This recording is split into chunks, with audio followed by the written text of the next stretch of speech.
Hello, friends. You're welcome to the Wise Builders and My Godly Spouse online weekly platform.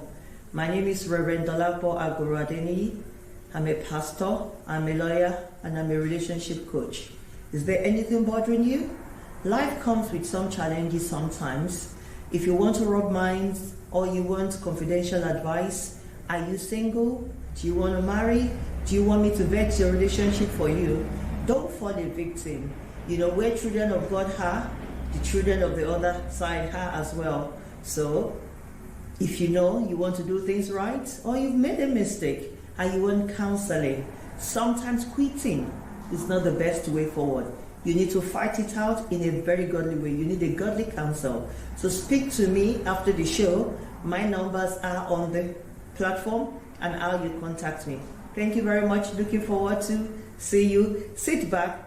Enjoy this show. It comes weekly on Wednesdays, and I trust you will not regret your time. God bless you all. Thank you.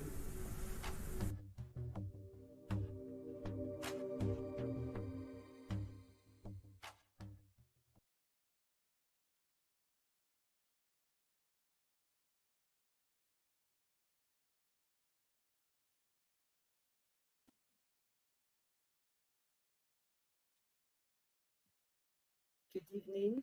Good evening, everyone. Good evening, friends. Good evening, family. Good evening, everyone. You're welcome to the Wise Builders.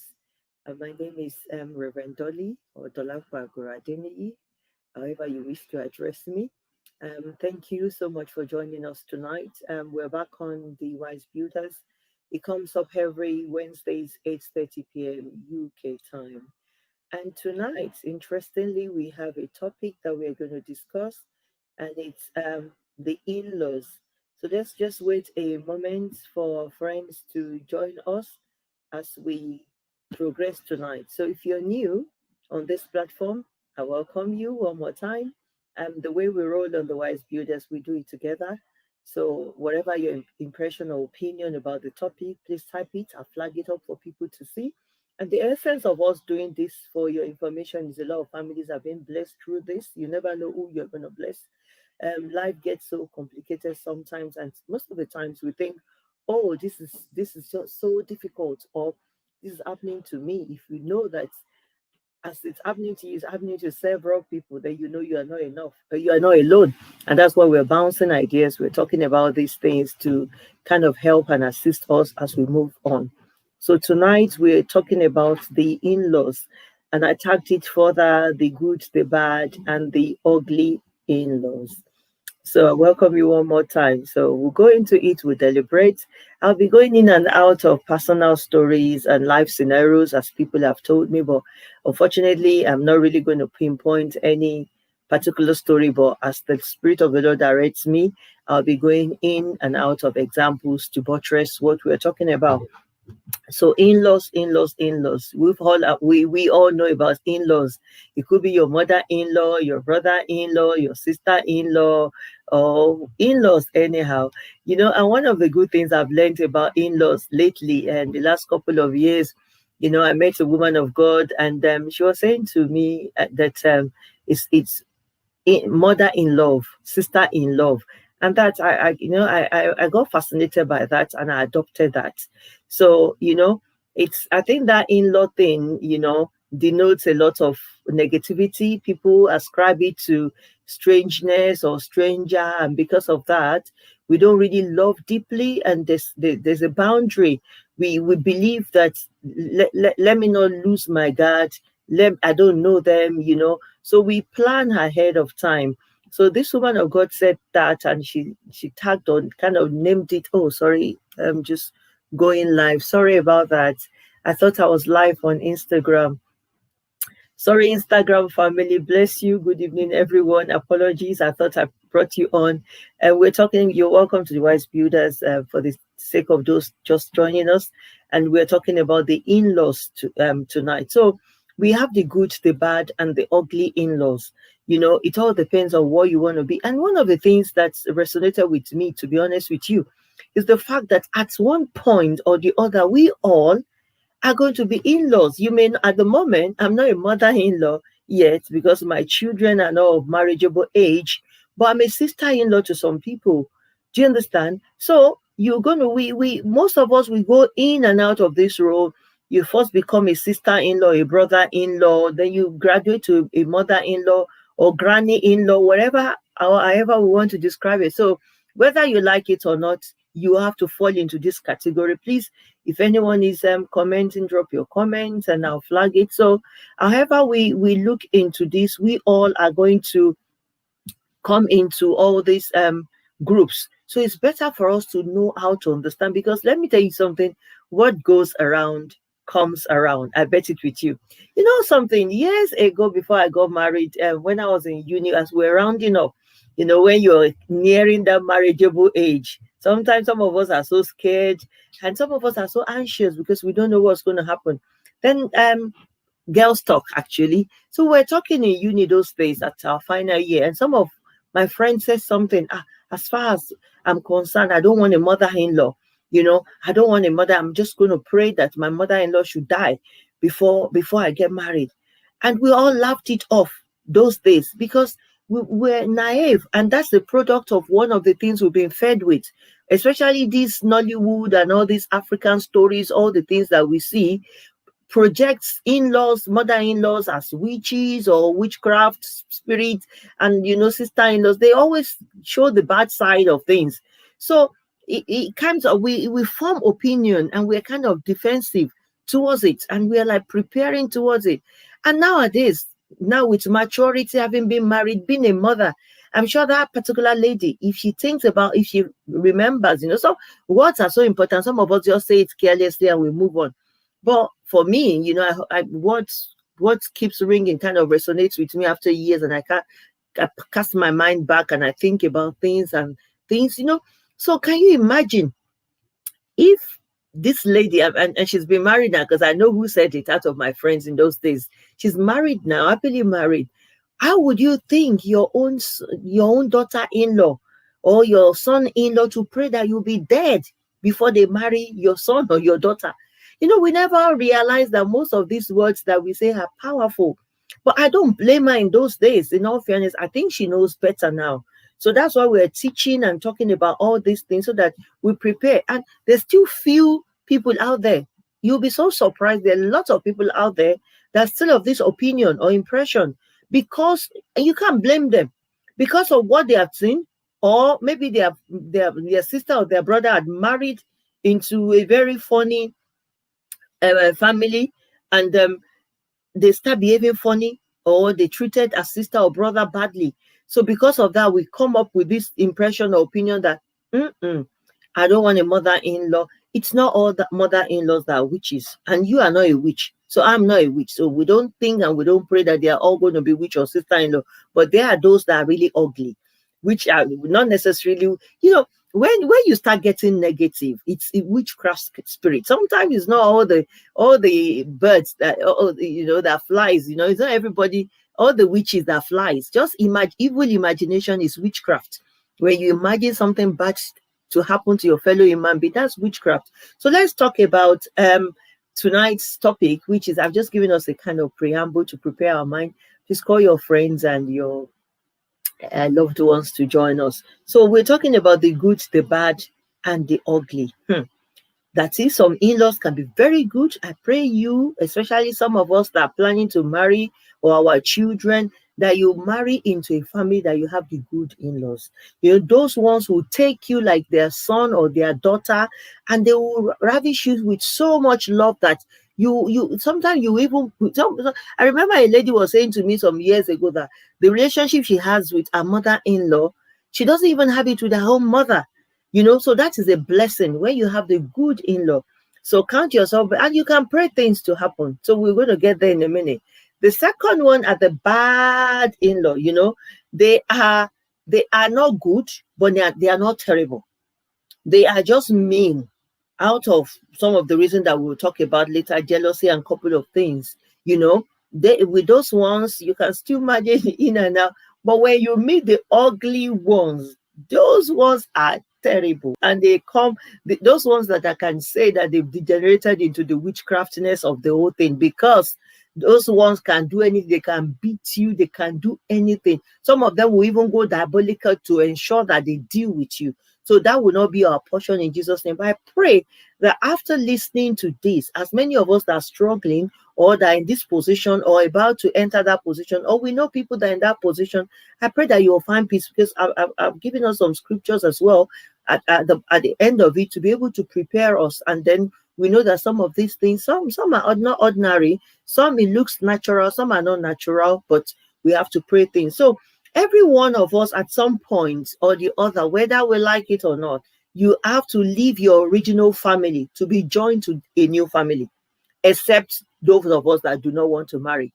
But I'll say 90 something percent of humanity or human being or women or men, we aim to marry, we aim to procreate, we aim, it's not good for a man or woman to be lonely. At some point, we desire a man or we desire a woman. We're of that age, we want to start our own family. So once that is in place, then we leave our own.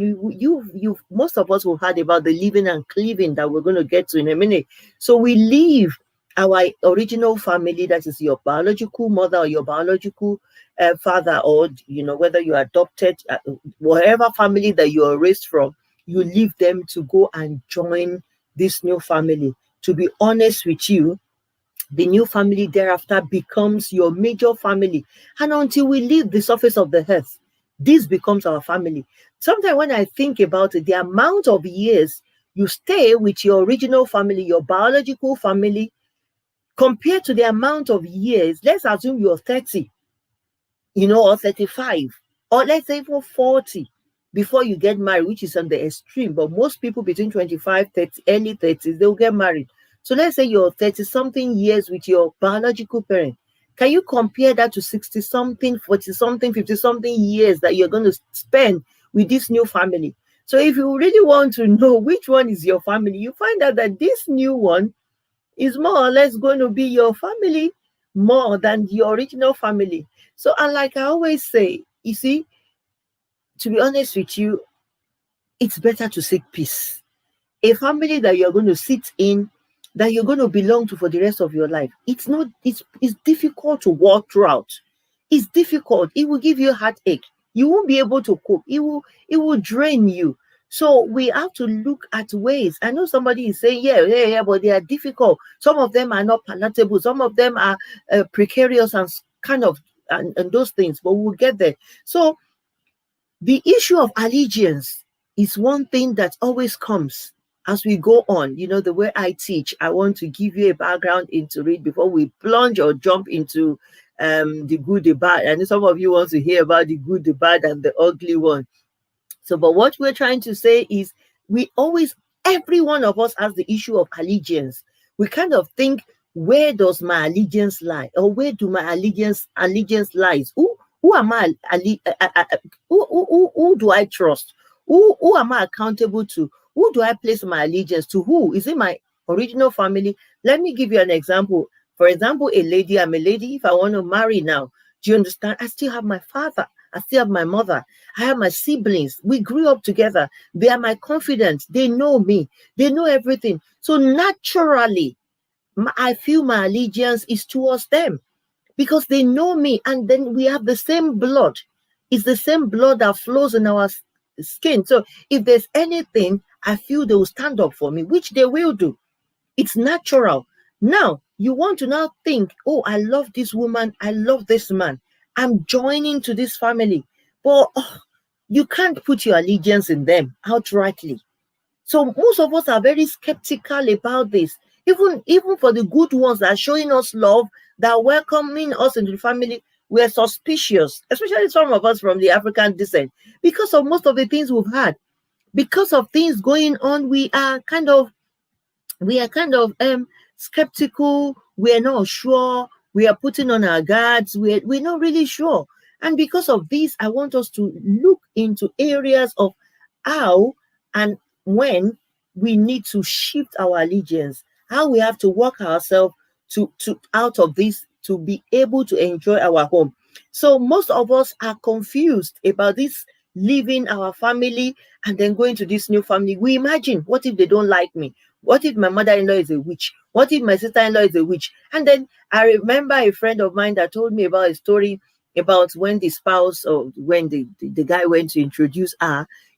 Those moments, I always say first impression matters.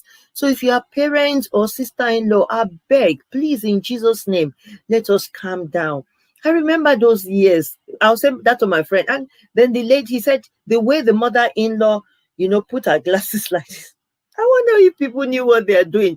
And their dinner, and she was crying, and she was looking at her like this. And so the lady was so much so much uncomfortable, so on his, she couldn't express herself. And then that began the journey, and it was a difficult one throughout the first early years before she started understanding her mother-in-law. And that reminds me of a story of my younger brother. Years ago, when he wanted to marry, some 10, 11 years ago. So because they live outside the country, as in they live in Africa. So the the wife to come and see us, meet us. We are close knitted family, and we do things. We're kind of united. So he's told us, "Oh, my wife to be, or my spouse will be coming to meet you." Fair enough. And I, being the eldest, she came and she stayed at mine. So he already whispered to me over the phone and said, "Please, I'm sending her to you. Don't even do. I know you do nice. Don't do nice. I'm sure if she's online tonight, she'll be laughing and she'll be here. I think I've told her that, anyways. And she's, don't be nice to her. You have to be tough on her. Let her cook. Let her clean. I don't want any wife that will now come." So he was trying to make, and I think that's one of the problems that we have. That this just came to me. I thank God for using this example. It's one of the issues with in-laws. You just want to give unnecessary impression. Please be yourself.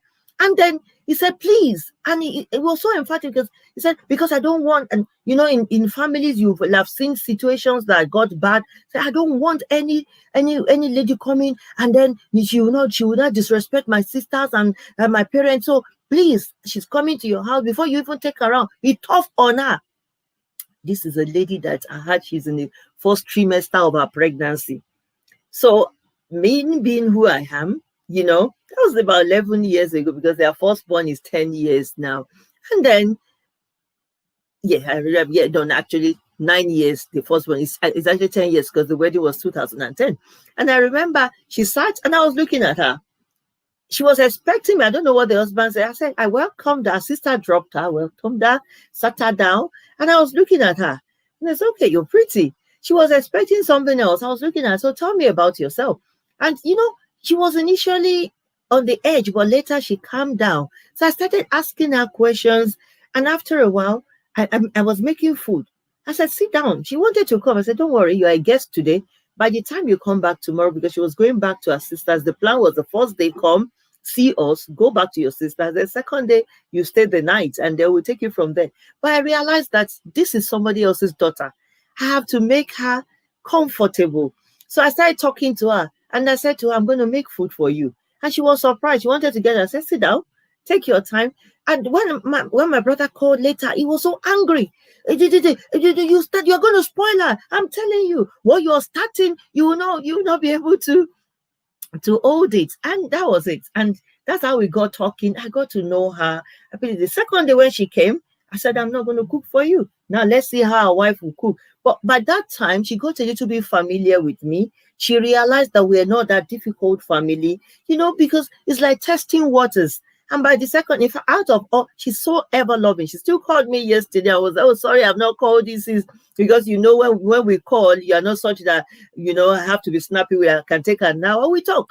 When she visits UK, she jumps on my bed. She wears my clothes. We do things like that. So can you imagine if I'd sent a wrong impression? I just remember this. If I'd sent a wrong impression the first time, I know we want to show toughness. I know we all want to show that, oh, no. But remember, she's somebody else's daughter. She's somebody else's son. She's going to be like you, your own children. And what goes around comes around. At some point, your own daughter or son will go to another family. So whatever we sow, that's what we reap. So that's always been there. The background, we are scared of a lot of things. our orientation differs, our background differs, and consequently, all these things put us on the edge, especially if you're the female. I think men are a little bit lucky because they just stroll in and it's a man. So, but a woman, you're so anxious. What if they don't like me? What if they have opinion? What if, it's natural for every woman. So most of us put on defense and we become defensive. So most of us, a relationship that we would have just allowed to kind of grow naturally, we preempt things, we put things in order unnecessarily, we put up, and then we complicate things. And the other side as well, especially the male side, they are always the funny one because they're always thinking, I'm not going to allow. Thank you, ma. Bless you, ma. Adiola Adex, bless you. Thank you very much. You said very, very correct. So, and especially the man will always think, oh, what if, as our mother, especially some of us that we are mothers to boys, I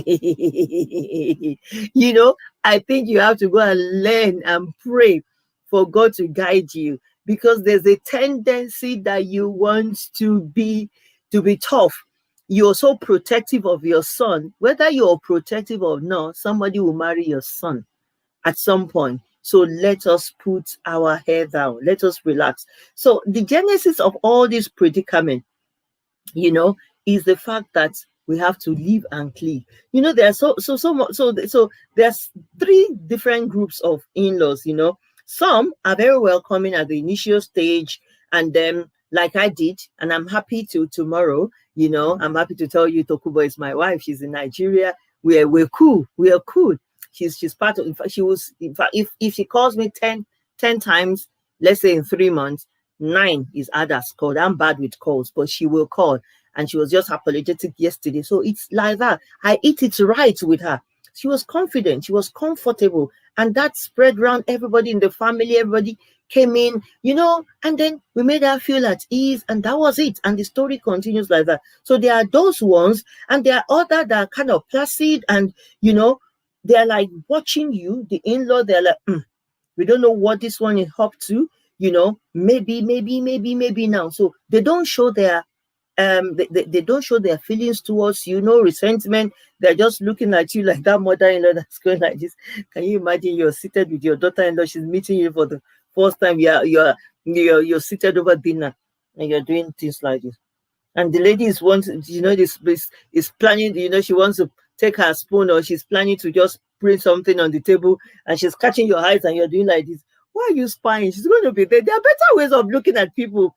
Like the day I was going to look and check out Tokubo, in all fairness, my sitting room was my dining room. It was a kitchen diner, so it was open plan. So the dining room was there and the kitchen was there. So as I was cooking, I was facing her. I wasn't spying on her.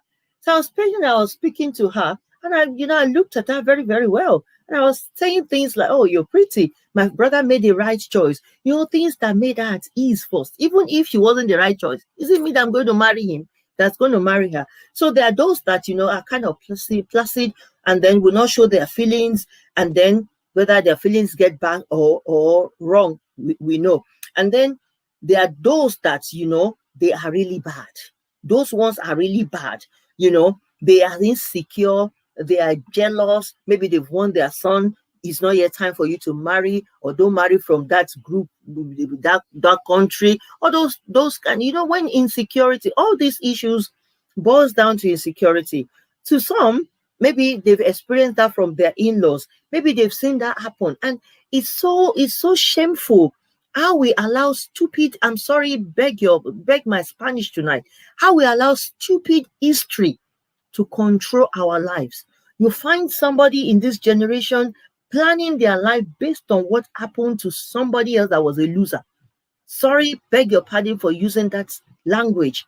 Somebody else lost or something happened to them in their relationship. Now you are deciding or planning your life based on somebody's misdeed or mishap. It doesn't happen that way.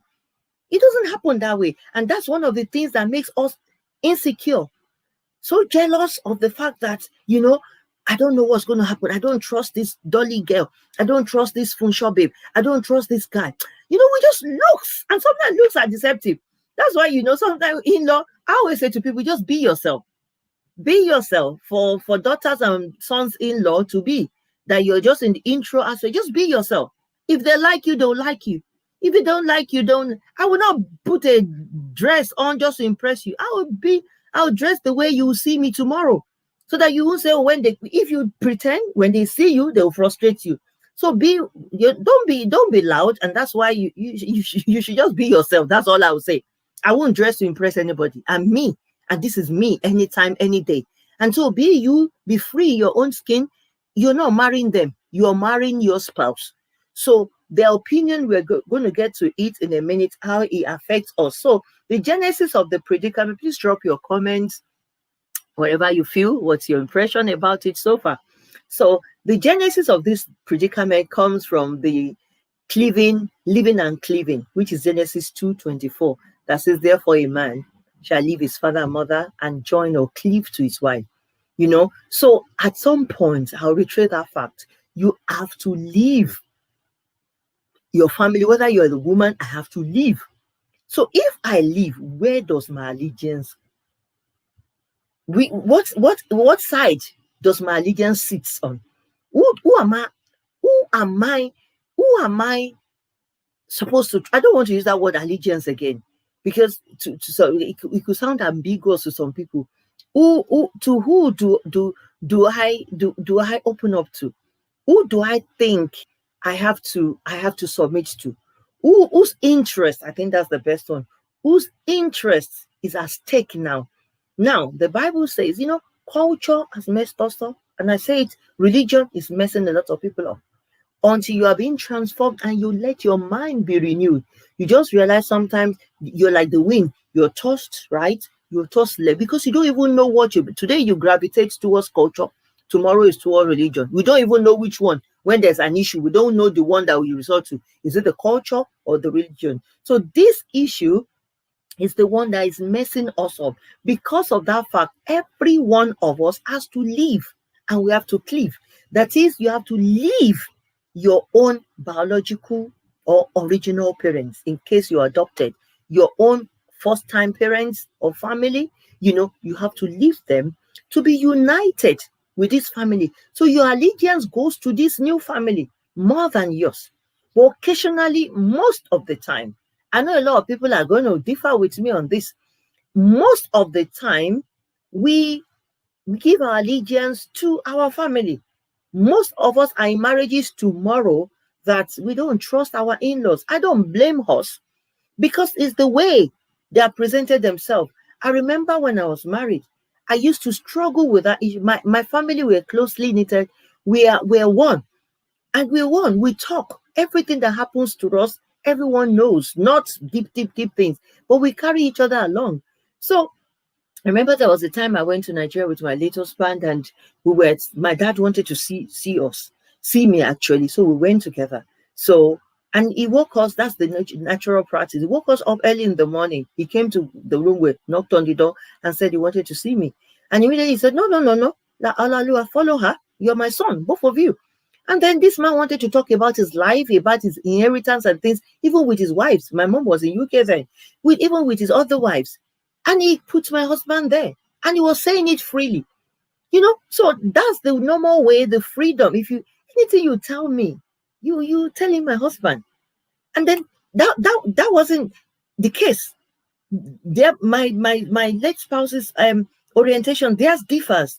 So I remember at home, his junior brother will come home, and then we'll talk, we'll have dinner, we want to go. And then he goes, Brother Me, can I see you? My brother, can I see you? And then in the corridor, they are whispering. He used to get on my nerves. And I'm like, what rubbish is this? Used to like, what are you saying? We're all family. If you can't say it before me, fair enough. Maybe there are some personal things he wants to say. Then say it when we are not gathered. It doesn't show good way. You make the other person feel inferior, that they are not part of the family. And that was, we will have sat at, especially Sunday, we'll go to church together, and we'll have sat here to serve dinner, and just about time to, but that me, can you excuse me? Then you seem to go to the, and when somebody is coming, they will keep quiet. A few times I've told them off. So all these kind of things, does not show, does not allow the other party. Can you imagine? For me, I'll just think I'm alien in that family, that I'm not acceptable, that they've not accepted me. And that's the impression that we give. So I'm saying all this so that you are conscious of how you're sowing that seed to that daughter-in-law or to that son-in-law that you now think is rebellious. When you are not showing love, remember we said they are sons and daughters in love. They are mother in love. You married for love. You are in that family for love. So there are those that you have to love them. But in a situation whereby they see you sneaking there and talking, and then you are saying this, then you are already dividing the family. There are several ways we divide the family. So there's several scriptures that talks about that as well, which is talking, I'll go into Matthew 19:4-6 as well. When Jesus was saying, he answered, have you not read that he who created them from the beginning made them male and female, and said, therefore a man shall leave his father and mother and hold fast to his wife, and the two shall become one flesh. So when we become one flesh, we don't see differences. It's not my in-law, it's not, they're in love. Whatever we say to my sister is what we say to your brother. Whatever we say to your brother is what we say to my brother, is what you say to your sister. And same thing, your mom. There wouldn't be double standard. But we break homes ourselves, even as couple, when we don't hold fast onto each other. It's good from the beginning. I told you, my younger brother would have made a mistake. He was out of ignorance that time. We did it. And what I'm saying, to God, to God, my witness, I never knew. I was just being myself. But I can imagine now, 10 years down the line, the love my sister-in-law had for me. My brother, can you imagine if we've been hostile to her? He won't enjoy her. He won't enjoy her. Their life will be miserable. But because she saw so much love in us, when I go to Nigeria, the last time she picks me from the airport. Even my brother was not around. We were together. She was taking me to joint. Both of us went to joint in the night. She went to treat me. Auntie Dolly, she calls me, come. You know, she loves me to the extent that she was looking for a husband to marry for me after my husband left. It shows her plainness of mind. She's adopted me as her sister. She talks to me, I talk to her. So one of those things that we have to understand is how we relate to them the first time. So is there anything wrong? Some of us, I'll dive into some topics now, a bit some subtopics. So this attached, is there anything wrong in your parents-in-law residing with you? This is another major issue. Most of us women, I remember a story I had in Lagos as well. And the lady said, but sometimes, you know, I mind my business. That's one of my ethos, or so one of my rules. See no evil, hear no evil. When I hear, I pretend as if I don't hear, or I didn't hear. But she was, we were sat I won't say we're sat together someplace, and she was saying something very peculiar about her mother-in-law, and that her mother-in-law took ill, and the mother was staying with them, and she has a job, you know, that she used to go in the morning. So she said to me that I left her with the house help, and the woman was incontinent. And then, as in, she was, I think she's had dementia at that time. And then she said to me, I can't be bothered. He's gone out. Why would he has other sisters? Why would they dump the mother at mine? And then the house help now left. So that day she was reporting that, yeah, I left her. I just left her. I can't allow one woman to come and kill me. I just left her and put the food there. And then as we were talking, she was saying the other day how nobody was there, and the woman maybe, you know, fell and hurt herself and things like that. I felt really, really bad. So I just put my mind to my old age.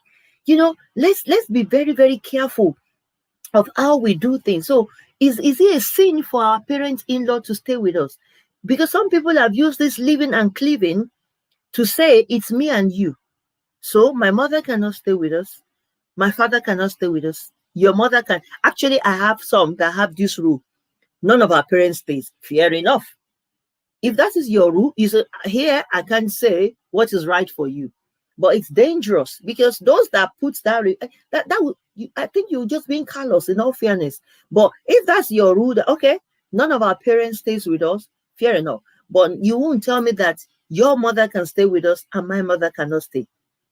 No, what is good for the geese is good for the gander. Whatever we do is for both of us. But there's nothing wrong with your parents-in-law staying with you. There's nothing absolutely wrong from your parents-in-law stays with you. You know, let's give a good example in the Bible. When I was reading this and I was preparing for this, I found this very interesting. In Matthew 8:14 to 15, there was a short story that when Jesus entered Peter's house, he saw his mother-in-law lying sick with a fever. So he touched her and felt, and the fever left her, and she rose and began to serve him. So Peter's mother-in-law, Apostle Peter, was living with him. That is, the mother's wife was living in his house, and they were taking care of her. So there's nothing wrong for those of you that always say, it's me and you. You know, nowadays things are much better. Good evening, Pastor Daddy Tough Talk. Thanks for looking. Thanks, my buddy. God bless you. Thanks. Yeah. So, you know, there's nothing wrong for our parents-in-law to stay with us. It is biblical. But some of us that's come with that opinion, and we allow our parents to suffer. You're on your own. Remember, you're going to go old as well. It's good for us to put things in place. Most of our parents are so independent. My own parents will not come and stay with you for anything, even if you're living in a glass house, you know. But we still some that are less able, and even in their pride, no matter what they say, at some point in their old age, they might come to stay with us. Even now that they're like, no. But when they are frail and fragile towards their old age, you know, but there's nothing wrong for you that you're going to marry and thinking, living and cleaving. Yes, leaving them is for you to be able to cleave. And it's good for parents-in-law. Please don't follow them at the early stage of their marriage, and sister-in-laws. Please, that's wrong. You don't allow them to cleave. To cleave is to know themselves. And in the process of knowing themselves, they will quarrel. They will fight. It's like children learning their step. They will fall apart. They will come when there's nobody there, third party. But once you are there, your husband and the wife, or the wife, whichever is your child, you know, finds time to talk to you. I remember a family as well that was called into their matter some years ago. The marriage is, you know, kind of, they've divorced some years ago. The mother will not leave them alone. Any little thing, this daughter goes, the mother was there, and then the mother will be tying rope in the morning and say, well, look at you. In the morning, you're still sleeping. What's your business whether your son-in-law is still sleeping or not? And the boy said to him, what's your business? You know, it's my company. I sleep when I want to sleep. I wake up. And my mommy was like, no, daddy does not do like that. That's our old husband. You see, those are kind of difficult situations. So the early period of a marriage is better to leave them to cleave. But in a situation whereby your parents don't have a place to live, I think if you can afford it, when they are still ill and hearty, when they are okay, get them a space, rent a house for them, furnish, let them be comfortable. Don't bring them. I totally agree on not bringing them to your home at the early stage. It's just for you to bond, to understand yourself, to be able to cleave. But leaving doesn't mean you are leaving and shutting the door on your parents. It's not done. You can't shut the door. It just shows that, because people have said that what God has joined together is two become one. They leave. You just carried somebody else's daughter and carried her away like that, or carried somebody else's son, and the parent that labored over that child, you don't allow them to see that child. It's not right. That's not what the Bible is saying. It's just saying a transition period whereby you're taking her or you're taking him and you're getting married and you're understanding yourself, you're cleaving, you're fighting, you're arguing, you are able to understand yourself. And then after that, you open your door. They can come, even this period, they can come and say hello to you, but it's not saying long. But when you have children, for example, they come, they take care of the children. So that is the essence of it. But what I'm trying to say there is mother-in-laws or parents-in-laws are allowed in your home. Don't think it's a taboo, or don't think they are there to destroy your home and start calling them witch. That old witch will not allow us to enjoy ourselves. You parents-in-law too, so that they will not call you. That's why we say get yourself busy, get a life when you're still young. Get yourself doing something so you're not a busybody. I say it's by the grace of God. When my children marry, they will write appointment letter for me to come because I'm busy. I have my own life. But when you don't have a life, you're waiting on them. The moment they marry, you are carrying your bag. You want to go and stay with them. Please give them a break. Let the daughter enjoy her husband, let the husband enjoy his wife. So now, the duties of mother-in-laws, which cuts across father-in-laws. Most of the time, father-in-laws are not too difficult. Some of them how, but they go, we don't see much of them. But mother-in-laws, sister-in-laws are the most difficult ones because we are protective. Please let them make their mistake and they'll find themselves. You can't guide people. You can't make their choices. Once they come to say this is who they want or this is what they want to do, pray. Yeah, we get anxious. Everybody gets anxious. Some of us are so worried and concerned and we're not sure of what we're going to do or what's going to happen. But the most important thing, as I beg you, is lay it to God in prayer. Just go to God. I don't understand this family. I don't understand them, but Lord, sort them out. We're going to go to some of the prayer points that you're going to use. So because I know this issue of mother-in-law, brother-in-law, sister-in-law in Africa has destroyed a lot of homes. And for those homes that are not destroyed, they are living on edge. Those that are not living on edge, their prayers are not answered because there's a crack in the wall. You are fighting a battle that's not for you. So the duties of mother-in-law, this is very interesting. You see, Bible is so robust, like I always say. In Titus 2:3, it says something so that you know when you're a mother-in-law, what your duties are. Your duty is not going to, in Nigeria, we have this slang when we're young, they say you are winching her. Don't go and start busybodying her. Don't start criticizing her. Don't start saying, look at her. She's eating too much. She's putting out too much makeup. She's spending my son's money. Yeah, he's spending like that woman. It cuts across. It was the mother-in-law of a lady that started competing in the house with the son, started criticizing the son until they divorced. I went to try to resolve the matter. I was coincidentally around the area at that time. I was called some years ago. And he was like, can you see him? He will be sleeping. He will be sleeping at 8 o'clock. If his daddy that's your own husband. Your son-in-law cannot be like your husband. If his daddy will have wake up at 6 a.m. or 7 a.m. Daddy will feed the dog. That's daddy's problem. That's daddy's problem. And the poor man, they're okay. They're kind of okay. He has his company. He has staff working for him. And he was trying to avoid it, hold up traffic. So he sleeps till early hours. When things are calmed down, he drives. His staffs are there. So what do I have to wait? Okay, Mama, if I wake up now, what will I be doing? Do something around the house. It's not the duty of a mother-in-law, a wife's mother, to start dictating. There's some things that doesn't sit well. We're not even talking about culture. So let's look at the duties of mother-in-law. For some of us that are mother-in-law, parents-in-law, and they're going to be. So Titus 2:3-5 says something. Said, older women likewise are to be reverent in behavior, not slanderous or slaves to much wine. Mama and Papa, they are to teach what is good. And so train the young women to love their husbands and children, to be self-controlled, pure, working at home, kind and submissive to their own husband, that the word of God may not be reviled. That's it. Your duty as a mother-in-law, even when you go, is to applaud your son. I have started teaching my son. He's still in his teenage years. I teach him how to treat a woman.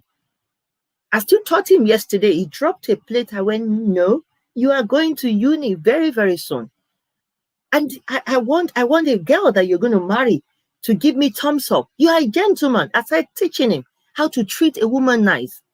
And I said to him, fortunately, he came back home today and he went, Mom, somebody said you trained me well. I went, really? And he said, he was my teacher.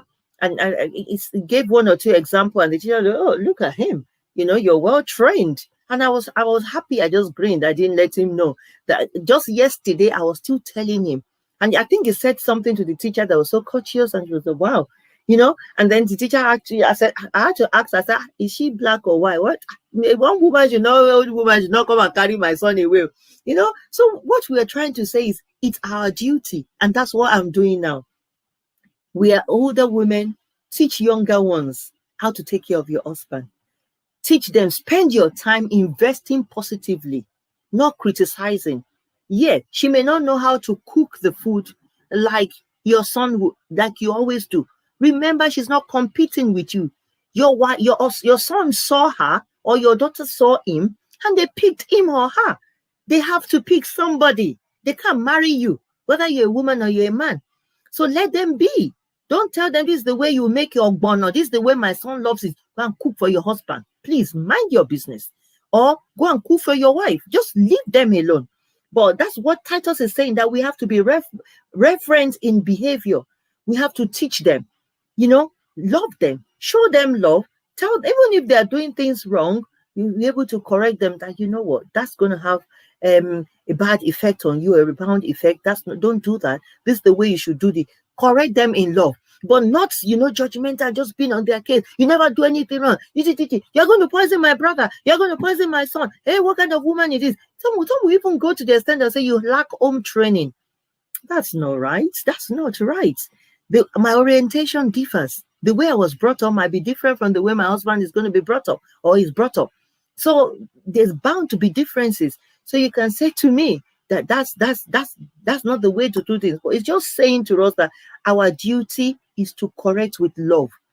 Not busybody, not making them slave, not enslaving them, not making life difficult. Because you have son doesn't mean somebody has to suffer for marrying your son.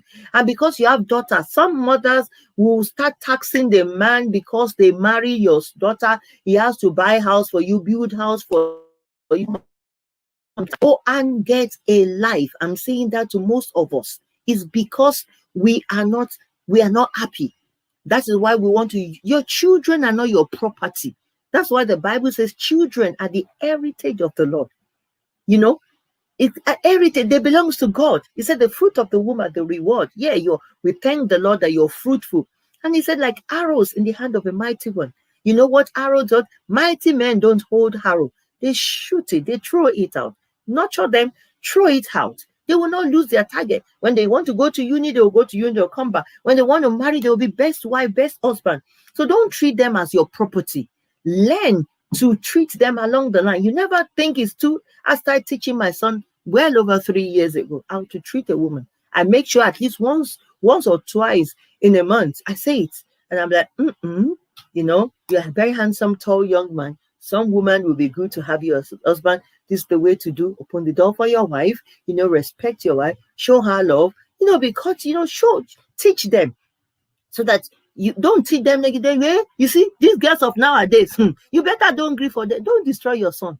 Let them make up their mind. Just pray and pray about them. Release them, and God will help you. So the role of building homes lies in the woman.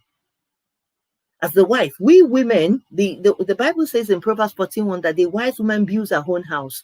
So when we are caught up in this issue of the good, ugly, and we're going somewhere, the good, ugly, and the good, bad, and the ugly in-laws, how do we navigate? I've seen it all. I've seen the good, the bad, and the ugly one. And when the ugly one, I face the ugly one to say, don't kill me. Don't kill me. So there are those ugly ones, in all fairness, that there's nothing you do. You pray. I know some people that say, hey, Pastor D, you don't know what you're saying. I prayed, I fasted, I've been nice. There was a day I watched a Nigerian movie and I saw this in and I'm like, God, even as a pastor, if I happen to meet this, can I really withstand this? There's some grace that you are even asking God, Lord, God, help us. So how do we reach a decision when conflict arises? Let's assume you are well-mannered, well brought up, you've prayed, you've done everything, and you marry. And then this person, this mother-in-law, or this sister-in-law, or brother-in-law, whatever in-law that's supposed to be in love. Please, from today, they are in love. You marry them in love. You don't marry them in. If you marry them in love, you go to law court, everybody will go. But if it is love, you find a way of resolving. You have to love them. So, talking about who do we owe our allegiance to? You see, Ephesians 6:2-3 says, honor your father and mother. People are still saying that. There was a woman that I knew, she's a celebrity. And then her son got married a couple of years ago. And she called me. She called me for some other things. And then she went on about how the mother-in-law, the son is the only child. It's dangerous sometimes when we hold on to them because they are only child and they will believe they are our weapon. Yes, God has given them as heritage, but you have to release them at the time. So this woman, the son got married, and then on the wedding day, this woman frustrated the daughter-in-law. The other day, I was actually looking at the picture, family picture, and the daughter has had about 3 children. I'm like, whoa, because she told me that she actually said it to me, quote and unquote, I will make sure I send her. She will go. My son has not found a wife yet. I was like, do you understand? But thank God, I don't know how they manage. I've not spoken to her in a while, but on Instagram, about a week or two, I saw the family picture and I was like, oh, so these ladies finally have 3 children. So that means the madam had not succeeded. So it just shows, and it's one of those things. And she was like, the son is not obedient to him, that the son married somebody that is not her choice. Whose choice is a wife or the husband? 2 people are good. I know we Africans, we make a mess of our children's life. In-laws, please help us on this matter. We choose. I pray. Start praying for the man your husband, your daughter or your son will marry now, so they won't even make that wrong choice. So that whoever they bring home will be the bone of their bone or the flesh of their flesh. Because one of the problem is you want your son or your daughter to marry your choice. How can they marry your choice? They have to marry what suits them. It doesn't matter. You are less important in that decision. Yours is to give a blessing. I know, we as parents, obviously, if you realize that this person, I just pray that we pray before we pray. Some of us leave it to the last stage when our children had already made the wrong choice. Then we start frustrating them. I think from now, if your children are still young, start praying to their future about who they are going to marry, so that they won't even bring the wrong choice. Because I know the pain when it's the wrong choice. But for this woman, I think she just fell out with this girl and fell out with her parents, and because of that, she frustrated that girl. But I thank God, however the girl has done it, like I said, I've not spoken to her, they're still there. So when it comes to honoring our parents, at what point do we decide against their? I need to point this before and I'll quickly talk about the good, the bad, and the ugly, and then give you the prayer points. So you see, at some point, the Bible talks about in Ephesians 6:2-3, it says, honor your father and your mother. This is the first commandment with a promise that it may go well with you and that you may live long in the land of the living. Now, listen to this. Most of us still hold on to that promise. I think I treated it once on this platform. There's difference between honoring and obeying them. Once you are still a child of your parent. Listen and listen carefully. You're still a child under instruction. Once you're still under your parent, you have to honor them. You have to obey them to the fullest. If they say Dolakbo, sit down there, don't stand up. If you stand up, you disobey them, because you're under their roof, you are with them, and they have total authority over you, both spiritual and physical authority over you. After them are your parents in the Lord. Now, that role shifts once you marry.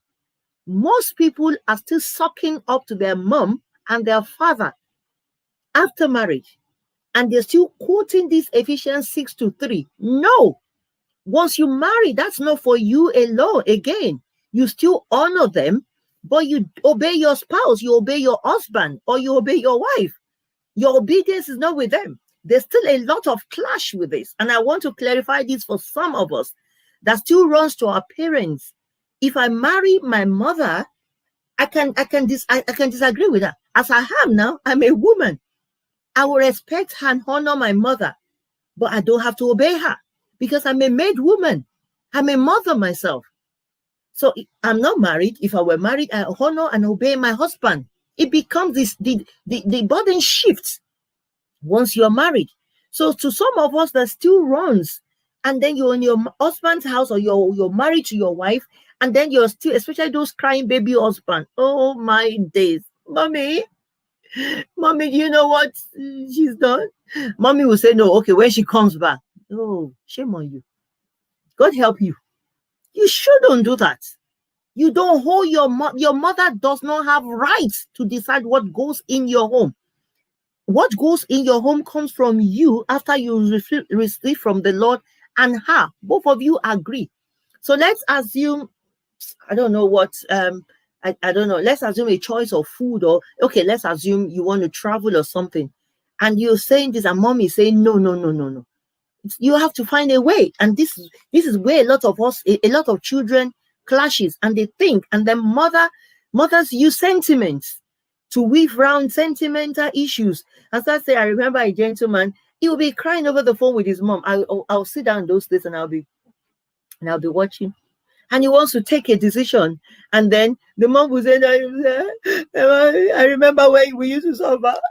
And then the mother will, when the mother wants to take something from him, something he had said he will not do, or maybe the Lord has said he should not do, then the mother will call in the morning. Yeah, you can start something. I'll sing the song, pardon me for this. I'll sing it in Yoruba. Like, you know, those kind of songs. And then I'll be sitting there and I'll be watching the drama. And then after that, you know, I'm begging you. And they say, you say you will not do this thing. And at the end of the day, he will change his mind. You know, and I'll be, do you understand? So you need to be a man. If you're a man, you married somebody. You need to take decisions. You need to stand on your feet. And a woman, you have to leave your parents. For a man to take a woman, you want to be a man. You're in authority. You have to make a decision, and it has to be godly decision. And once you've made the decision for the family, let your mom or your dad, let them keep their mouth shut. Let them go and rule their home. It sounds rude. And that's why we have a lot of confusion maritally now.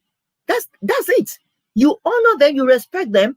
Say if maybe if I want to travel with my husband and my mom is saying, oh, no, you know, there's COVID, there's something like that. And my husband, for example, that's a good one. And my husband's like, I have this interview, I want us to go together, blah, blah, blah. My mom can talk to me. What you should do, either way, whether you're the man or the woman's mom, I know her appreciates that. Thank you so much. We've taken that into consideration, but we have decided we're going. We respect you. We honor your opinion. We won't say, mommy, shut up. No, it's none of your business. No, that's rude. You have to honor them until they die. But you take, because you take account. You should be accountable for your decision, because God will ask you if you mislead your home. He said, if a man is unable to take care of his own is worse than an infidel. You must be able to take care of your home, both morally, financially, intellectually, however, spiritually. So you must be able. You don't run and start clinging. We wanted to go. Some mom are so good, and when they know that their daughters or their son love them so much, they start saying, they start singing some song. Remember when we used to suffer? We used to sell bread. Remember when we used to hawk clothes? Remember when we used to sell mango? Congratulations to you. Congratulations. And then the son to a daughter will start, I cannot disobey my mother. You see my mother? And at the end of the day, the whole family will plunge. Wow. It's not on. So there's the difference in honoring them. You have to honor them, but you have to take your stand to say, Dad, I understand what you're saying. I appreciate the fact, but we are saying it in a different. And Daddy will say, no. He said, Dad, don't say that, shut up. It's not your time, it's not my wife. No. You say, Dad, don't worry. We've prayed about this thing, and this is what we've resolved to do. Always use we have resolved to do. Or even if you are the man, you can say, this is what I've resolved to do. Sometimes you can shield your wife so that they don't know that she's involved in the process or it's because of her. You can even say things that even my wife doesn't know about it. I'm just going to present it to her. This is what we want to do. Let them know that it's not about them. It's about you. And in-laws, please stop using that issue about it. Honor your father and your mother. This child that born in my womb, I will curse it. There's no curse that you can issue. That will, at that stage, is no longer under you. The covenant has shifted. It's no longer under you. She's no longer under you. They have cleaved together or cleft together. And they are one. And before God, it is what they agree together on their knees that stands against what you agree or what you say. So that's the way it should be. So once that is there, the next thing you have to do is, how do we deal with this good, the bad, and the ugly in-law? You see, I've given several examples. A very good in-law that the Bible talks about, which I would love to mention, is Ruth. You see, look at Naomi and Ruth. That's a very good story of a good mother-in-law. You see, if it were to be the bad or the ugly mother-in-law, you know what she would have said? She would have said, it is Ruth and what's the other lady's name that killed her two sons. Meanwhile, she met her own demise because they went to a strange land. But she she said something to that, babes. I know it's been unfortunate that your two husbands died. Please let me return. She dealt with them respectfully. Mother-in-law, please, irrespective of your predicament, even if things are not going on, don't turn these women into witches and say this because you married my son that his life has been destroyed and things like that. It's easy that Ruth will have said things and changed things and start cursing them. It's not good. It's not right. You have to understand. I always say things like this. Everything we do is a seed that we are sowing that we will reap. You see, that's one thing I like about this life. I'm telling you before God, Ama, you reap everything you sow. I say to people, you will reap it. Go and read some from now to, you will reap it if you sow it. So stop sowing it. Don't think you will start doing bad things to some other people's children. When it's your own child's time, they won't find rest. I pray that won't be your portion in Jesus' name. So change. Love these innocent children. Love them. So that's a good example. Despite Naomi's predicament, she was not nasty to her daughter-in-law. Thank you very much. Yes, ma. Madam Adex Olaoshun. Yes, it's the law of karma. Naomi was not nasty to her daughter-in-law. She showed her love, even to the extent that, in fact, that was the extreme, that she was even teaching her how to woo a man. And was because Ruth too was well brought up. That should be the relationship between a mother-in-law and a daughter-in-law. We should take them, we should take them like our own mother.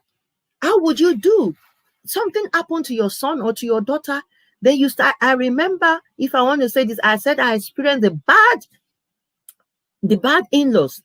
After my husband, these were in-laws that some of them I knew were good. Some of them were good. Some of my in-laws were very good. Some were bad, 50-50. I know they were just tolerating me. Some I know they could not stand my guts because I'm somebody that where I'm going is where I'm going. And you can't change me. That's the unfortunate thing, especially when it is about Christ, when it is about my principles in Christ, morals. You can't change me. I'll let you to do your own thing, but I'll do my thing. And then I used to leave them to do their thing. But I'm sure some of them didn't like my guts. My late mother, used to say, "Oh, you are la kataki because you are." It was later I found that with strange religion, because things like, I told them clearly, I do not believe in traditions. When I got married, my husband's family, they don't use hot water, and I was told not to use hot water for my children, and I disobeyed. I told my mother-in-law clearly, Christ has redeemed me from the curse of the law. It's been made a curse unto me, because it's written, curses every man that's hanged on the tree, that the blessing of Abraham can be mine. I'm not on that curse. So I don't know who issued that strange curse for their family, but I annulled it over my children. And then she didn't like it. Say, hey, whatever you see, Mama, you're too stubborn. So those kind of things. Yeah. So I know she loved me. I don't have any problem. But when my husband died, I saw what is called the ugliness of in-laws. When people can be so mean to somebody else's child, they lied, they manipulated, they did things just to discredit me. And that goes on and on. A woman was speaking to me last week about it was like 2 weeks ago, about what her in-laws did after she lost her husband. So I was consoling her. I said, tell me about it. So please, let us be very, very careful, because whatever goes around is coming round. I know sometimes it's out of, like I said, insecurity, and we're thinking, this strange woman, oh, maybe this one is too knowledgeable, maybe this one is not even educated, maybe this one will drag our, it's some will say they want somebody that's educated for their son. Some will say, Instagram family, God bless you. If you go, please join me on Facebook, Dolakwa Guradini. Apologies, we've stayed longer than an hour. Instagram has to go. God bless you. Really appreciate you. Love you all. Bless you. But you can join us on Facebook, the same name, Dolakwa Guradini. Bless you. So, some people are like that, and they're so careful, and some is out of the grief. But I don't always want to believe is the grief that has caused this. I don't really want to believe that. The reason why I don't want to believe that is, I say it, and I'm not ashamed to say it. I lost a brother less than a year before my husband. And I still have my sister-in-law. I'm not sure she's online tonight, but she's one of my favorite ones on this platform. I took care of her. We took care of her. That's why the fact that none of us were there. It was only both of them. And the circumstances was like food poison. We could have said she poisoned him. We could have been mean. She's not even from our side of the country. But I remember this is somebody else's daughter. And I knew my brother married a good woman. That's why I thought they were just married for a year. So we not, as at that time, I'd not even seen her. Most of us had not seen her, apart from our parents and few of us that went. But we chose to celebrate her. I went on the phone and I said, listen, we care, we love you. We not start through the pregnancy. She had a baby, we went to take care of her. We could have dealt with her. And then what about, you see, what goes around comes around, like I said. So I don't want to believe that it's because people is grief. It's because of their orientation. And that's why we're talking about this. So if you're out there, you're a bad person, change. Don't frustrate somebody else's daughter or son. Don't make people regret marrying into your home. Show them love. I say this and I'm not ashamed to say it. We stood with my sister and we stood, we flew, we celebrated her. We celebrated her. She was initially skeptical. She wasn't sure because she too has heard so much about Africans and she was scared. But we reassured her we love that to pieces. To pieces. She's part of the family till tomorrow. We travel, we do things together. Anything we're doing, we did wedding, she couldn't come. We took her own clothes and everything, we made it for her. She's part of it. We still said she's reluctant. I'm the one telling her, babe, you need to move on. You need to go and remarry. And she's saying, Sister Dolly, I'm being very careful, which I understand. Our daughter is still very young. But even then, because my Bible is there. So I've taken the position of Naomi to say to her, and she's like, no, I'm still okay with this family. The family loves them. I know, but we can't manufacture somebody that will marry you. You have to go at some point. At some point, I said to her, I will look for somebody and I'll match make you. I hope she's going to accept from me. But what I'm trying to say, you don't have to go into that level. But that's the kind of relationship God wants from us. We have children. So let's stop being nasty. It doesn't pay.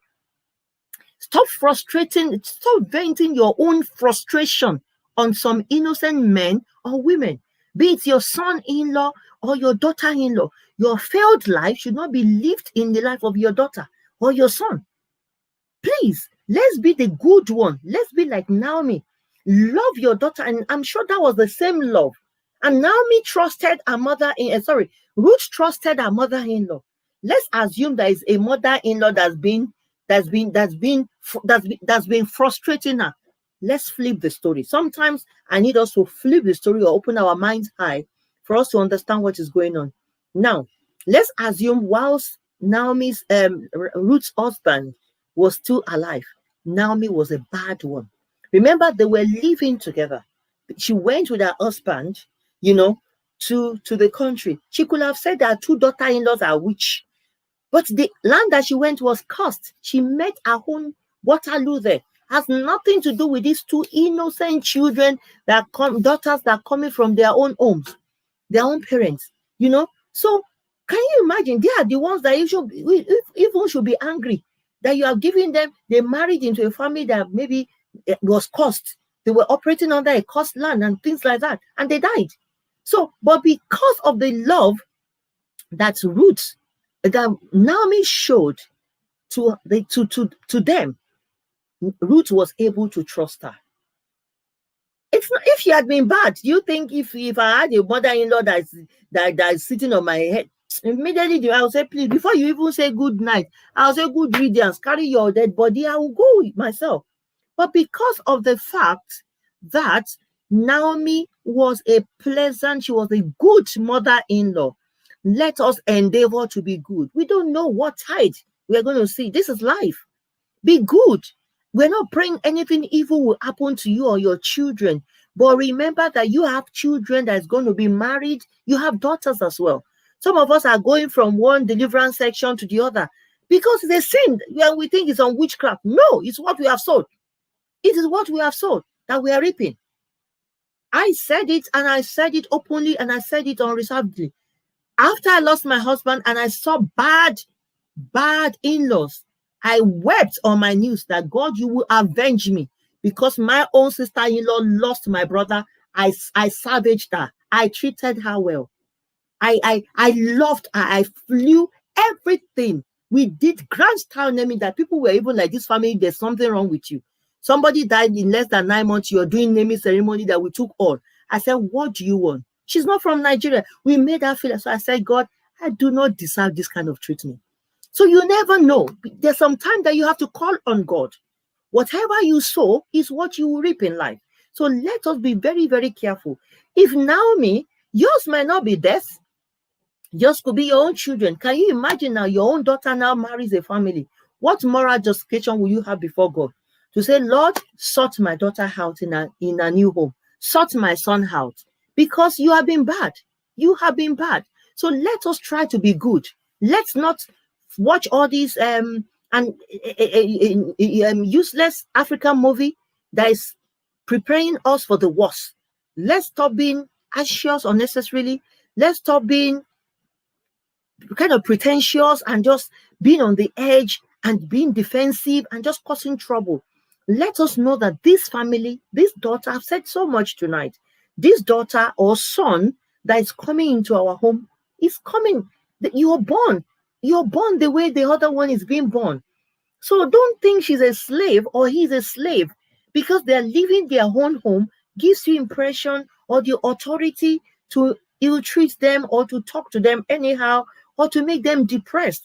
Some mother-in-law, there's nothing your daughter-in-law does that you allow. She dresses. I remember a couple some years ago, and I was talking to them. I was teaching them about I was doing their marriage counseling, and then we found out that this sister-in-law was a pain in her neck. Can you imagine? I'm just coming to your home. You've not even seen me. You've only seen my picture, and you're judging me. And then the lady was working herself up. One good news I want to tell you, please, babes, especially ladies, please, why would you work yourself up over somebody that is living in Africa or in America? Somebody that is not living here with you. Please put them in file away. By the time I finish speaking to her, she's got their peace. They are married now for a couple of years. And then the sister-in-law, some of us can just be too difficult. We just want our voices to be heard unnecessarily. And then the sister-in-law will say, I always say it, if I call my sister-in-law, they know me. Maybe I will call you once in 2 or 3 months. And I will say what I want to say, we'll laugh, we'll talk. You'll be the one chasing me. Sometimes my sister-in-law, I've called you, you're not, I will fight it. I'm busy. I'm not fighting. I'm leaving you to bond with you. And they will laugh. So, and these issues of them trying to control. And this particular lady said to me, her sister-in-law just saw a DP. How vicious that can be. You're seeing my DP, my picture on your son's, on his sister-in-law's, your aunt, on your son's phone, and you're saying to me, hello, for example, let's say it's Funshaw, the guy's name, and say, hello, Funshaw, is that not your wife? I'm seeing, please tell. And she has the gut to call the wife to say, let's assume it's Dolako, say, Dolako, as I'm looking at you, I don't like that earring that you go and remove that earring, and that lipstick is too much. That's none of your business, to be honest with you. And then the girl used to walk. So I was counseling her. I said, listen, sis, come down. This person that is on top of you, where is she? She said, Africa. Where are you? In UK. I said, you are not serious. Me, you are in Africa. I'll just, okay, ma. Okay, auntie, have had you. And I'll leave you. I will not change it. You call me tomorrow, I won't change it. What's my business with yours? If my husband said that's what pleases him, who are you to now tell me this is what you have to wear? And that's the kind of conflicts that we have. Sisters struggling, the man said that's the way I want my wife to dress up. Big earrings, red lipstick, the way the wife is fair, wild hair. That is their own problem. And then I found out, I said, is auntie married? This auntie is not married. I said, oh, married. As we are there. Because she's frustrated. So she's using her sister-in-law as her project. So please let us be very, very careful.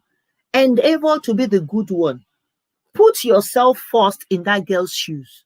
Put yourself first in that boy's or that man's shoes, they are men, to say, if this were to be my son, how would I react? Remember, your son will go out. Remember, your daughter will go out. And what you do today, no matter the deliverance ground you go, 50 days fasting, 100, you are just wasting your time. You have to go and restitute because you have frustrated somebody's life.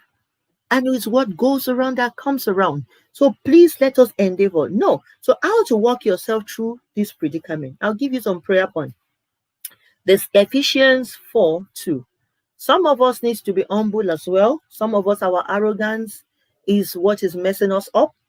So it says, be humble, always humble, gentle, and patient. Show your love by being tolerant with one another.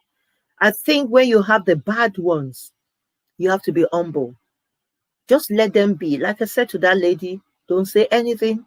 Just ignore. Don't have just because she said to me that her husband said don't change it. So and the man could not say to the sister, well, maybe he said it, and the sister thought, no, I will talk to Dolapo. It wasn't me, but I'll use my name to say, I'll talk to Dolapo, you have to change. And this girl is fair and beautiful.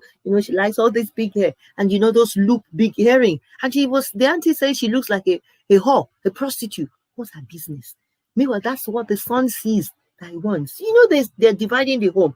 So when you have to do this, don't be humble and gentle. Don't say anything. They go on your knees. Start praying to the Lord. And I think it's more of prayers before we go into marriages, actually. Because you don't know who in every family, I'm telling you, in my family, they are the good, the bad. Yeah. They are the good, the bad. When my late husband died, I had people that called her, no. You have to bring that girl to UK or tell her to come to Nigeria. We don't even know. And I told them, thank God, I said, please stay off. Even when we went to see her for the, and this is your brother's blood, we said, whether you have insurance, whether you have anything, that's your business. We went, we celebrated her, paid for everything, we left. We did what we have to do for her monthly, to make her happy. Do you understand? So, as far as we're concerned, we've replaced her. Anytime we're doing function where my late brother should be, she stays there. We've replaced them. She is our brother. She's our brother, and that's the way it is. So, but it's not every situation that goes into the worst aspect. But I'm just saying, for example, if it gets to that, but the most important thing is pray ahead of time, so that when you eat this, they are there. There are those that will not everybody will like you. Be prepared for that. Not everybody, but with love, you can make them see your good virtues and they will like you, to be honest with you. So, but don't patronize them. Don't really go hard for anybody to like you. As far as I'm concerned, I'm not interested whether you like me or not. I'm not in my husband's house because of you. So, and I'm not in my wife's house. You should not be in your wife's house because of somebody. So that's not your problem. I'm not marrying you. So you don't have to. It will be good, beneficial for us if you like me. But if you don't like me, our relationship is hello. If you come over, I treat you nice. One day with me doesn't change my life. So I think it's about us renewing our mind, knowing how we deal with people. And by the time I finished counseling that lady, they've been married for I think 6 years now. She's so much at peace because I told her, just ignore them. Yes, ma.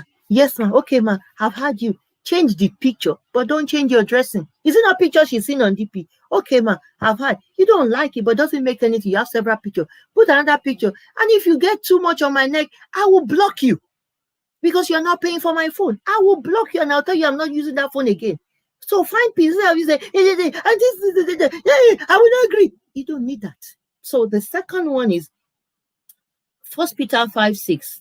He said, how to teach us to use the humble approach. He said, humble yourself, then under God's mighty hand. So he will lift you up in good time, even if they are saying rubbish. If they are trying to put you down, okay, ma. Yes, ma. Just humble yourself. Don't at any time be rude to your mother-in-law. I know there's some mother-in-law that pushes boundaries. There's some father-in-law, brother-in-law that pushes boundaries, irrespective whether husband's house or wife's house. They're there. They're all over. That pushes boundary. What I'm trying to say is, please, and please, for the sake of God, please be humble. Don't remember they are your mother. Put them in the space of your mother or your father. Don't reply them. The third one is you have to pray that God should give you courage to have honest conversations with your in-laws. Honest conversations. Don't deceive them. Don't pretend. And don't try to change what you will not change. So it's 2 Timothy 1:7 says, for the spirit that God has given us does not make us timid. Instead, his spirit fills us with power, love, and self-control. You have to have self-control. You have to tackle, I said things, tackle it on your news before you go to go. Let's assume, don't just confront and talk. Most of us will fight with our mouth. You should be fighting on your news. Go to God. He's a faithful judge. Present the situation. Lord, oh, I don't know what I've done, oh, but they say I've changed my hearing. They say I do this. So say it, and then you confront them. Tell them the reason. If it's the way your husband says you should dress, that Mama, I know maybe it's not strong enough to tell you. It's the one that told me to dress like this. This is what we've agreed. We decided to build a house. We decided to travel together. Mama, just try and fast and pray. And then you'll find out that they will say, but eventually they'll start seeing your good side and they'll start saying it. Don't struggle. Don't pray for them to die. As I'm going now, this my mother is a witch, she must die. No, because you don't want your own daughter-in-law to say you must die. So then we go to the fourth point, which is say, Lord, help me to love my family, even when love feels beyond reach. I know sometimes I'm rounding up in about 2 minutes. Sometimes it's difficult to love some people, but we have to love them. Remember, if you don't love them, your husband or your wife will bleed. I mean, their heart will bleed. Let's assume my mother-in-law is a pain in my neck. If you're struggling, poor man will come home today and say, you know what, honey, hey, your mama, oh, he too will come. And mama will say, your wife, oh, you will kill him before time. So all you have to do in such the same thing for the wife. And the mother is, there won't be peace. So what you have to do is have to pray. I've seen this happen so much. Pray. Love must, Romans 12:9-10. Romans 12:9-10 says, love must be completely sincere. It's what is evil, hold what is good. That's me. I will tell you off if what you have done is wrong. But I will celebrate no matter what, if you're a good person, I'll say you're a good person. But you don't, I will not, because of one thing that you've done, say you are bad. So let's try to do that. Not just say because your mother-in-law or your brother-in-law suddenly says something wrong once, and because of that you term them as a bad person, and you are making it. No, we all do make mistakes. So you have to pray to God to help you to love them even when they don't love you, because for the sake of your wife, you have to love her family. For the sake of your husband, you have to love his family. A man is happy when he sees that you get along with his family. A woman is happy when it's not that he will get along with your family and then you will not get along with his family, or she will get along with his family, or with your vice versa. What I mean is, let it be reciprocal. If you're giving your mother money, give your mother-in-law money. That's another thing that causes trouble. Some people will only focus on one, and the wife will be saying, it's my mother that does not have. And women, we are terrible with that. We want our husband to do everything for our home parent, but when it comes to their home parent, we don't want them to do everything. You still give mama. So I think the best way I said to people to bring peace in your home is what you give to A, give to B. Even if it's the same exchange rate. Mama, this is 20 pounds that we are giving. Mama, this is 30 pounds. Just make sure that as you're giving to one, I know, in all fairness, one needs might be higher than the other. You could be married into a family that the one of them is well off and the other is not, but balance it. What we just made, carry them. Both are your parents unto their old age, and you have to support them. And the final one is, you have to pray that, Lord, help me to strive for harmony. Your home needs to be harmonious. You have to strive for harmony. So Romans 12:16 says, have the same concern for everyone. That kind of ties with what I said earlier on. Have the same concern for everyone. Do not be proud, but accept humble duties. Do not think of yourself as wise.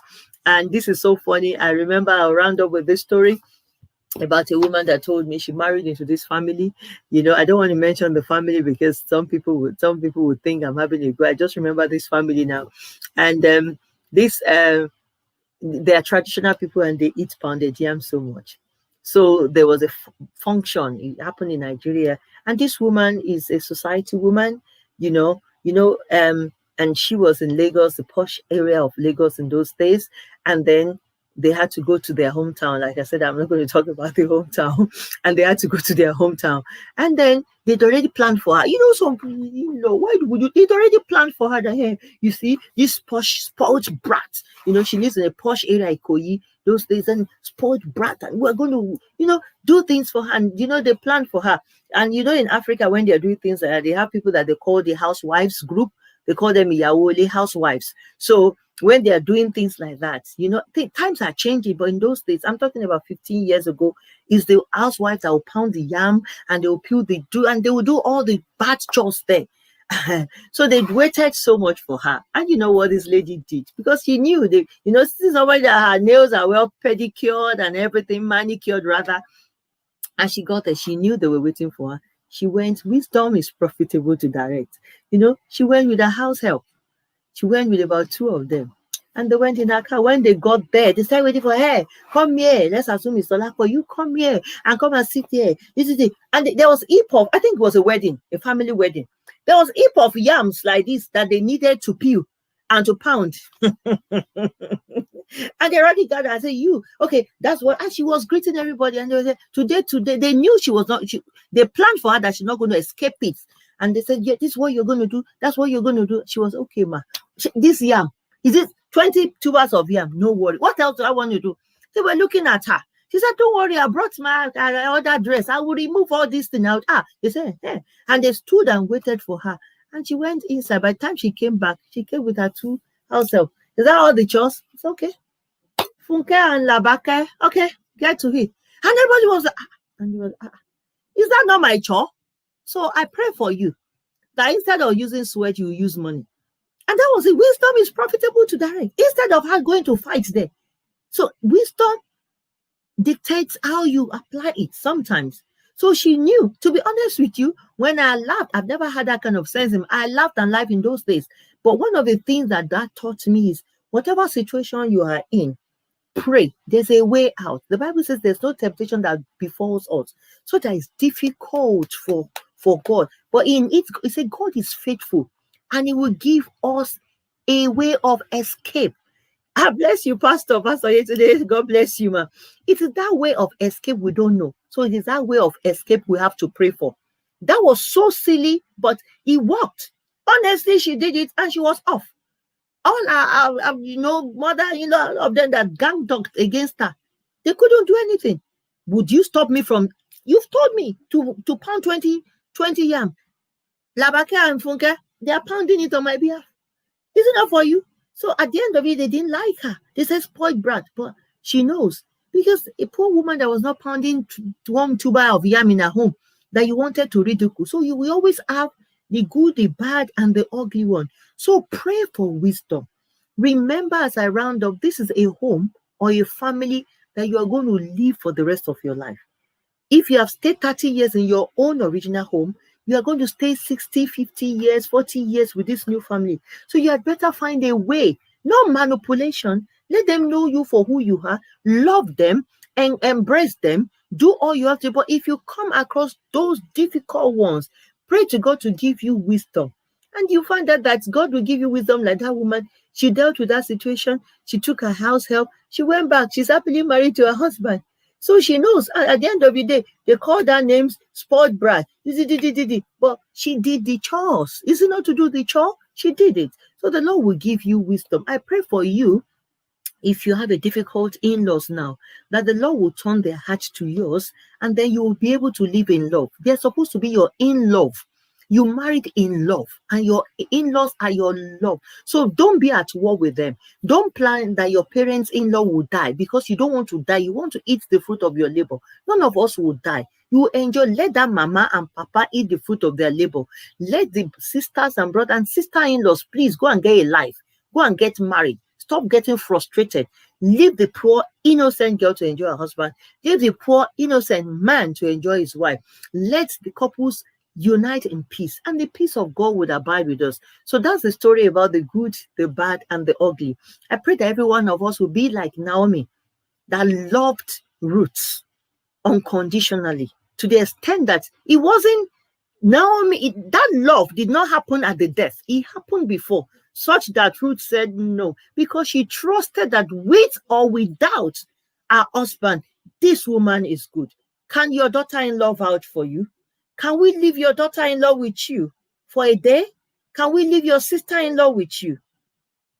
Are they safe with you? What do you say behind them? Do you manipulate them? Do you deal with them? Please, whatever goes around comes around. I pray that you will not suffer in your whole day, and I pray you don't reap unnecessary bad reward. The Lord will turn your. There's nothing at this stage that is wrong if you repent. The Lord will help you. Let there be a turnaround. Love them. Start showing them love. Start showing them affection. Daughter-in-law, show your parents-in-law affection. The God of peace will abide with us. I thank you, everyone that's listening to us this night. This issue or topic, God bless you, Pastor Yesterday. God bless you, man of God. This issue or topic is one that is, whether we like it or not, every one of us will be in-law or will have in-law at some point. So it's best to go into marriages, into relationships. If you're just joining us, please share. And if you can watch it. It starts from the foundation. Be free, pray before you meet them, and then let's be open. Let's not act out of anxiety or what we've had before. Let's stop putting barriers before our joy. Let's allow our sons to be happy, our daughters to be happy, and then we should understand that at that stage they don't have to obey us. They only need to honor us. There's difference between honor and obedience. Once they're still under your authority, it is obedience. The moment they are married, they form a unit. They are not supposed to obey you. They obey God, and obey the wife, obey the husband, they obey themselves. The God of peace will be with us until next week, Wednesday, 8:30 p.m. that I come back your way. My name is Dolapo Agoradeni. Keep winning. The Lord bless you. The Lord keep your home, and the Lord make his face to shine upon you. Have a wonderful night. Please keep safe. COVID is on the rise. We are still praying to the Lord to guide and have mercy upon us. And I soak and cover each and every one of us with the blood of Jesus. He shall be well with us. Until next week when I see you, shalom, shalom, shalom. God bless you, everyone. Have a blessed night. Thank you.